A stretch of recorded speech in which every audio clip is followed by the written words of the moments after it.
আসসালামু আলাইকুম বন্ধুরা, দেখুন আজকে এক প্লেট পাস্তা করেছি। এক প্লেট মানে এক বাসন পাস্তা, সবজিও আছে আর তার সাথে ডিমও আছে।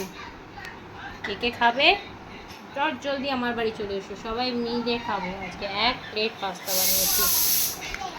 আর দেখো কতটা ঝুড়ি ঝুড়ি হয়েছে, দেখো তো পাস্তা একেবারে নরম। দেখো দারুণ হয়েছে।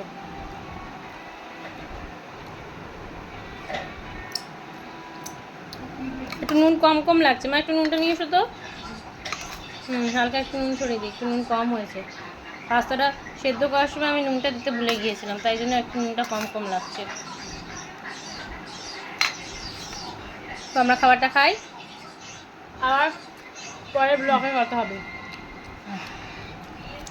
আল্লাহ হাফেজ সবাইকে।